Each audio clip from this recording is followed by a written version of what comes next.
बिस्मिल्लाहिर्रहमानिर्रहीम। अस्सलामुअलैकुम वरहमतुल्लाहि वबरकातुहू। तीन ख़वातीन को देखकर अल्लाह तबारक व तआला मुस्कुराते हैं। मोहतरम नाज़रीन, जो औरत अल्लाह का जिक्र करते हुए अपने घर में झाड़ू दे तो अल्लाह तबारक व तआला इसको खाना काबा में झाड़ू देने जितना सवाब अनायत करते हैं।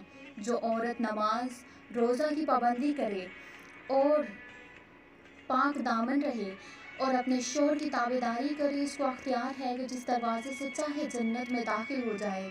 दो अफराद की नमाज सर से ऊपर नहीं जाती, और एक वो गुलाम जो अपने मालिक से भागा हो, दूसरी वो औरत जो अपनी खामन की नाफरमानी हो। मोहतरम नाज़रीन, हज़रत सैयदा आयशा सिद्दीक़ा रज़ियल्लाहु ताला अन्हा ने फरमाया, ख़वातीन इस्लाम की औरतों में तीन खूबियाँ अल्लाह तबारक व तआला को बहुत ही ज़्यादा पसंद हैं। और जब पूछा गया कि वो कौन सी तीन खूबियाँ हैं, तो हज़रत आयशा रज़ियल्लाहु ताला अन्हा ने फरमाया, पहली खूबी पर्दा है। पर्दा किसी खातून की ऐसी खूबी है जो अल्लाह तबारक व तआला को बहुत ही ज़्यादा पसंद है। जब कोई ख़ास खूबियाँ अल्लाह को बहुत पसंद हों तो फिर ज़ाहिर है कि वो खूबियाँ अपनाने वाली औरत भी अल्लाह को बेहद पसंद है। फरमाया गया, अल्लाह की पसंदीदा बंदी बन जाओ और पर्दे को अपना जेवर समझो।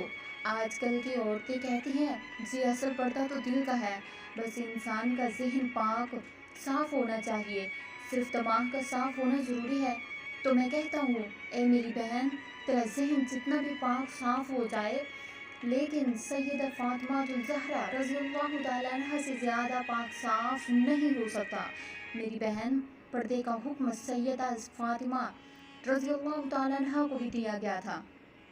हमारे यहाँ आज रवाज बन चुका है कि अगर खुदा न खास्ता किसी घर में कोई फौतगी हो जाए, कोई अजीज़ रिश्तेदार या कोई करीबी फौत हो जाए, तो इसकी जुदाई का गम हर चीज़ पर मुसल्लित हो जाता है, पर्दे पर भी मुसल्लत हो जाता है। औरतों को अपने पर्दे का ख्याल नहीं रहता, बाप भाई बहन को नमाज का ख्याल नहीं रहता। मोहतरम नाज़रीन, सहाबा इकराम रिज़वान अलैहिस्सलाम के दौर में जब कोई फौतगी हो जाती तो जाहिर है कि ख़ानदान वालों के लिए ये एक बहुत ही गमज़दा सूरत हाल होती थी, लेकिन फिर भी ये गम ख़वातीन के पर्दे पर असर नहीं डालता था।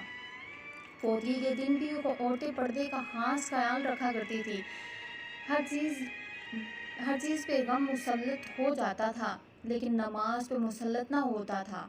लोगों को पता होता था कि अभी नमाज का वक्त होने वाला है, उठो नमाज पढ़ो। मैयत अकेली पड़ी रहती, कोई परवाह नहीं, लेकिन वो लोग हर हाल में नमाज पढ़ते। इस्लाम की एक मुक़द्दस शहज़ादी का वाक़या है कि इसका एक बेटा था और वो भी इस्लाम और कुफ्र के मार्के में शहीद हो गया।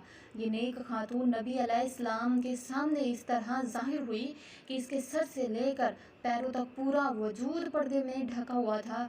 सहाबा रिज़वान अलैहिम अजमईन ये देखकर हैरान रह गए कि अकलौते जवान बेटे की मौत देखकर हैरान रह गए कि इस जवान बेटे की मौत का गम तो बड़े बड़ों का कलेजा छल्ली कर देता है, और वो गिरियाजारी और चीखों पुकार पर उतर आते हैं। ये एक ऐसी खातून है कि इतने बड़े सदमे के बावजूद मुकम्मल पर्दे की हालत में और मुकम्मल होशो हवास में है। इतने बड़े सदमे के बावजूद ये पर्दे में है। ये इस दौर की बात है जब मुशरिकीन की औरतें अपने जवान बेटों की मौत पर नोहा ख्वानी किया करती थी, मातम किया करती थी और बेपर्दगी का आलम होता था। ये नेक खातून ने जब ये बातें सुनी तो ये कैसी औरत है कि अपने जवान बेटे की मौत पर भी परेशान नहीं और मुकम्मल पर्दे में है। तो इसने कहा, मेरे भाइयों, मेरा बेटा चला गया तो क्या हुआ, मेरा ईमान तो नहीं गया। सुभान अल्लाह, ये थी इस्लाम की मुक़द्दस शहज़ादियाँ जिनकी गोद में इस्लाम पलता था। मोहतरम नाज़रीन, हज़रत आयशा सिद्दीक़ा रज़ियल्लाहु ताला अन्हा ने फरमाया, दूसरी खूबी जो अल्लाह को बहुत पसंद है वो है अपने शौहर से टूट कर मोहब्बत करना। अब एक औरत का निकाह के ज़रिए अल्लाह और इसके रसूल की रज़ा के लिए अपना आप एक अजनबी मर्द के हवाले कर देती है, जिसे वो जानती तक नहीं, इसे पहचानती नहीं, इसकी तबीयत का पता नहीं, इसके मिजाज का पता नहीं कि वो किस तरह का इंसान है। फिर भी इस निकाह के ज़रिए से वो अपने آپ کو اللہ اور اس کے رسول صلی اللہ علیہ وآلہ وسلم کی رضا کی خاطر ایک اجنبی مرد کے حوالے کر دیتی ہے اور پھر اس شخص کی اولاد کو 9 ماہ تک اپنے پیٹ میں رکھتی ہے، طرح طرح کی اذیتیں سہتی ہے اور موت کی اس کیفیت سے گزر کر اس کی اولاد کو جنم دیتی ہے، اور موت کسی اذیت سے آنے کے بعد بچہ پیدا ہوتا ہے تو ایک ماں اپنی فکر بالکل ترک کر دیتی ہے، اپنا آپ بھول جاتی ہے اور اس بچے کی تربیت میں مصروف ہو جاتی ہے، یہی سوچ کے اس کے ذہن میں ہوتی ہے کہ جب یہ بچہ بڑا ہو کر اچھی خدمات سر انجام دے گا تو کوئی یہ نہیں کہے گا کہ اس کی ماں نے اس کی اچھی تربیت کی ہے۔ لیکن پھر ہوتا یوں ہے کہ جب وہ بچہ بڑا ہو کر اچھے کام کرتا ہے، اچھی خدمات سر انجام دیتا ہے تو سبھی اس کے باپ کی تعریف کرتے ہیں، کوئی یہ نہیں کہتا کہ فلاں عورت نے، اس کی ماں نے اس کی اچھی تربیت کی ہے، اس کی وجہ سے یہ بڑا انسان بنا ہے۔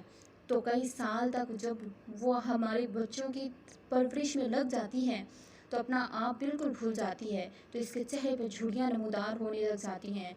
پھر ایسی عورت کو کئی شوہر یہ کہہ کر ٹھکرا دیتے ہیں، خوش قسمت ہیں وہ خواتین جو اپنے شوہروں کا دل جیت کر ان کے دلوں پر راج کرتی ہیں۔ حضرت عائشہ رضی اللہ تعالی عنہا نے فرمایا، اللہ کے حضور جھکنے والی عورت، نماز پڑھنے والی عورت اور رکوع اور سجود کرنے والی عورت، قرآن پڑھنے والی عورت اللہ کو بے حد پسند ہے۔